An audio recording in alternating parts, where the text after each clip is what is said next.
Korea के तानाशाह Kim Jong Un को लेकर तरह तरह की बातें कही जा रही हैं। इस बार किम जोंग उन को लेकर कहा जा रहा है कि वो कोरोना वायरस से संक्रमित हो गया है, इसलिए कई दिनों से सामने नहीं आ रहा।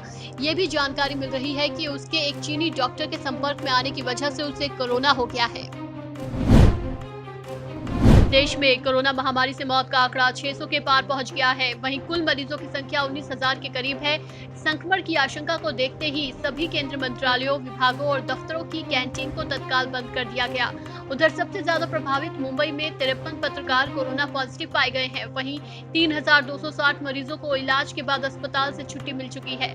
सोमवार को 705 मरीज ठीक हुए, जो किसी एक दिन में सबसे ज्यादा है।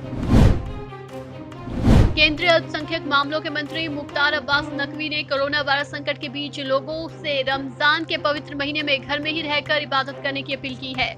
उन्होंने कहा कि देश के सभी मुस्लिम धर्मगुरु, इमाम, धार्मिक सामाजिक संगठनों और भारतीय मुस्लिम समाज ने संयुक्त रूप से 24 अप्रैल से शुरू हो रहे रमजान के पवित्र महीने में घरों में ही रहकर इबादत करने का निर्णय लिया है।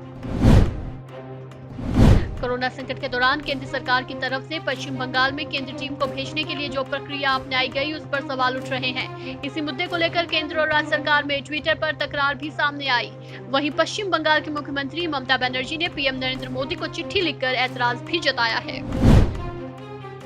लंबे समय से कोरोना वायरस की जांच के लिए रैपिड एंटीबॉडी टेस्ट किट की डिमांड की जा रही थी। अब केंद्र सरकार ने राज्यों को किट्स भेजना शुरू किया है, तो इस पर सवाल भी उठने लगे हैं। पश्चिम बंगाल ने किट्स को डिफेक्टिव बताया, तो अब राजस्थान सरकार ने कहा कि इस टेस्ट के नतीजे सटीक नहीं आ रहे हैं। ये कहते हुए राजस्थान ने टेस्टिंग पर रोक लगा दी है। ICMR ने भी इन शिकायतों पर संज्ञान लिया है और 2 दिन तक रैपिड टेस्टिंग पर रोक लगा दी है। देश में कोरोना संक्रमण का खतरा बढ़ता जा रहा है। अगर किसी के मन में सवाल है कि अगर लॉकडाउन से भी कोरोना नहीं रुका तो आगे क्या, कांग्रेस ने भी यही सवाल मोदी सरकार से पूछा है। कांग्रेस ने मंगलवार को पूछा कि अगर कोरोना को रोकने में लॉकडाउन कामयाब नहीं होता जैसा दिख रहा है, तो सरकार के पास क्या रणनीति है। कांग्रेस ने कहा कि राहुल गांधी ने प्रेस कॉन्फ्रेंस के दौरान कोरोना को रोकने का मसला उठाया था, लेकिन सरकार में बैठे लोगों ने इसे नजरअंदाज कर दिया। उत्तर प्रदेश के मुख्यमंत्री योगी आदित्यनाथ के पिता आनंद सिंह बिष्ट का मंगलवार सुबह अंतिम संस्कार किया गया। कोरोना वायरस के संक्रमण पर अंकुश लगाने के प्रयास में लगे मुख्यमंत्री योगी आदित्यनाथ मंगलवार को भी अपनी सरकारी आवास पर कोर टीम 11 के साथ बैठक करने हॉल में पहुंचे। बैठक से पहले मुख्यमंत्री योगी आदित्यनाथ के साथ सभी वरिष्ठ अधिकारियों ने स्वर्गीय आनंद सिंह बिष्ट की आत्मा की शांति के लिए 2 मिनट का मौन रखा।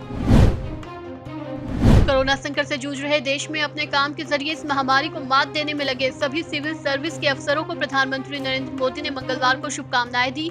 प्रधानमंत्री नरेंद्र मोदी ने अपने ट्वीट में लिखा कि कोरोना वायरस के खिलाफ देश में जारी लड़ाई में उनके योगदान की सराहना भी करता हूं। समय की मांग के अनुसार वो लगातार काम कर रहे हैं और हर संभव तरीके से मदद करने की कोशिश कर रहे हैं।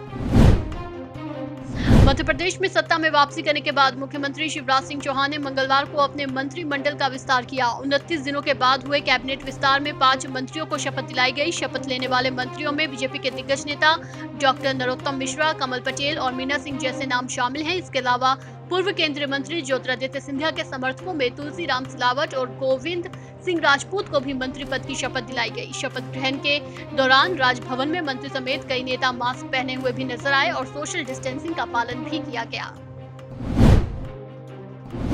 मंगलवार को भारतीय शेयर बाजार में बड़ी गिरावट दर्ज की गई। सेंसेक्स 1011 अंक की गिरावट के साथ 30,636.71 अंक पर बंद हुआ। इसी तरह निफ्टी 280 अंक लुढ़क कर 8,981 अंक पर बंद हुआ। कारोबार के दौरान सेंसेक्स करीब 1300 अंक और निफ्टी 300 अंक से अधिक लुढ़क गया था।